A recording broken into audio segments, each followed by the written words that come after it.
All right, guys. Before we get in the woods, just want to show you my setup here.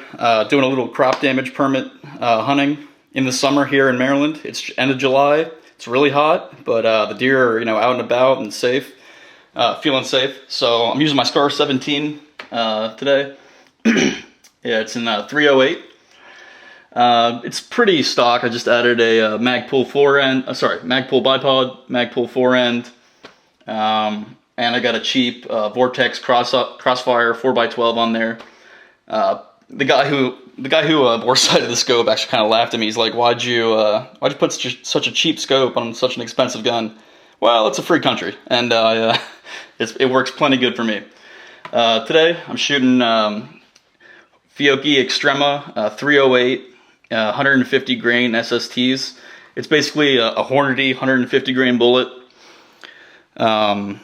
Just, Fiocchi brand. I got these pre-COVID, really, really cheap. I saved like $5 or $6 a box off the Hornady, maybe more. But yeah, that's it. I mean, it's pretty accurate, out to about 150 yards. I would never take a shot farther than that with this gun, just to be ethical. And one last thing, I am allowed to use the 20-round mags here in Maryland. I've got no limiter on it or anything like that. I'll have it linked below, but in the state of Maryland, you can use any size, any capacity magazine without any limiter or any kind of blockage, as long as you keep it to 8 rounds. So the maximum is 8 rounds. That's more than enough. I usually just load 2 or 3. So yeah, let's get this in the car. It's about 4 o'clock now. I'm going to be sitting from 5 until about 8 p.m. and we'll see what walks out.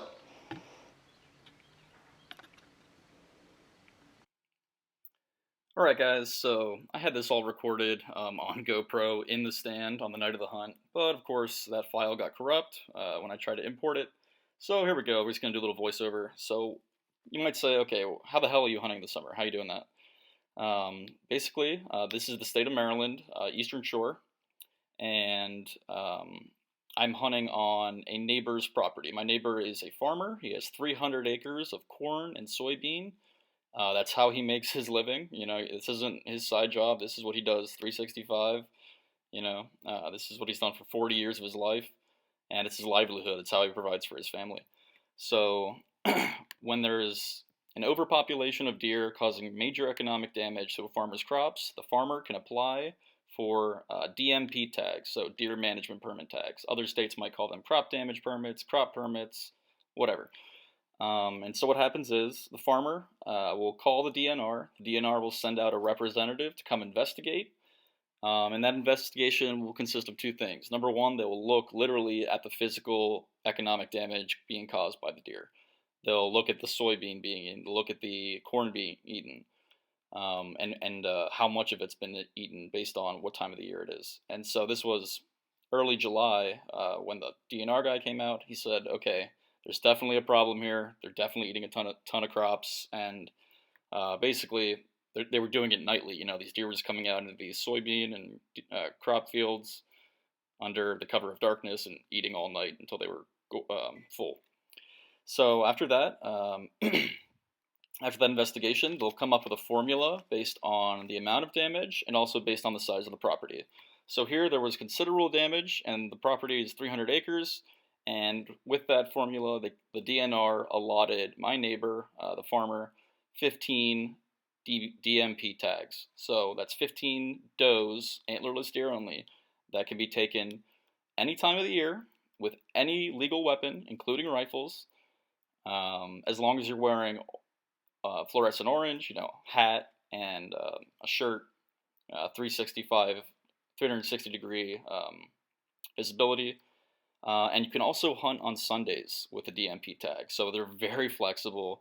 The goal is to help the farmer as fast as possible. And so I am one of the registered agents under the farmer's tags. So even though these aren't my tags, the farmer has registered me with my hunting license number with the state of Maryland saying, this guy can come onto my property and use my DMAP tags. And yeah, he gave me 5 tags, and he said I could have a few more if I needed, but so I have 5. He gave another family friend 5, and yeah, it's just a really, really important thing to do, especially when you're area with high deer population, causing major economic damage to crops. So yeah, here's a buck that I watched for a little bit as soon as I got in the stand.